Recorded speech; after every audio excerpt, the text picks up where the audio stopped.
ഇവിടെ സഭാ നേതാവും പ്രതിപക്ഷ നേതാവും കക്ഷി നേതാക്കന്മാരെല്ലാവരും പ്രകടിപ്പിച്ച അഭിപ്രായങ്ങളോട് യോജിച്ചുകൊണ്ട് അങ്ങേ പെട്ടെന്ന് പ്രത്യേകമായി അനുമോദിക്കാൻ ഞാൻ ഈ അവസരം ഉപയോഗിക്കാം.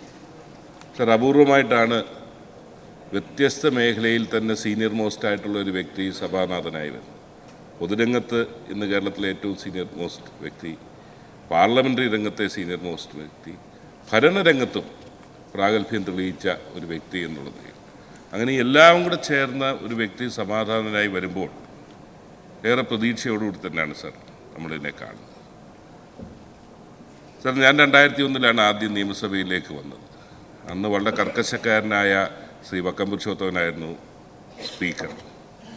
അന്ന് പലപ്പോഴും വിഷമം തോന്നിയിട്ടുണ്ട്, ആ കാർക്കശ്യത്തിൽ വിഷമം തോന്നിയിട്ടുണ്ട്, സ്വകാര്യമായി പ്രാഗിയിട്ടുണ്ട്, അതെല്ലാം ഉണ്ട്. അത്ര കാർക്കശ്യമായിരുന്നു. പക്ഷേ പിൽക്കാലത്ത് സർ കണ്ടത്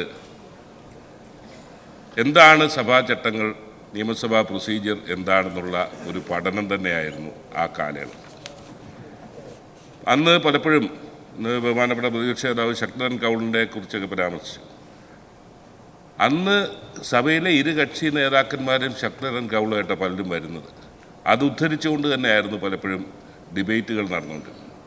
സർ, നിർഭാഗ്യവശാൽ പിൽക്കാലത്ത് ആ പാർലമെൻ്ററി പ്രൊസീഡിങ്സിൽ കുറേ അധികം മാറ്റങ്ങൾ സംഭവിച്ചുകൊണ്ട് പലപ്പോഴും രാഷ്ട്രീയ പ്രസംഗങ്ങളുടെ വേദിയായി പലപ്പോഴും മാറാറുണ്ട്. സർ, അങ്ങേപോലെ സീനിയർ മോസ്റ്റായ ഒരു വ്യക്തിക്ക് തീർച്ചയായിട്ടും പാർലമെൻ്ററി പ്രൊസീഡിങ്സിന് പ്രാധാന്യം നൽകി ആ നിലയിലേക്ക് നമ്മുടെ ചർച്ചകളുടെ നിലവാരം ഉയർത്താൻ സാധിക്കും. അങ്ങേക്കൊണ്ടത് സാധിക്കും എന്ന് ഉത്തമ വിശ്വാസത്തിൽ തന്നെ ഒരിക്കൽ കൂടി അനുമോദിച്ചുകൊണ്ട് നിർത്തട്ടെ സർ.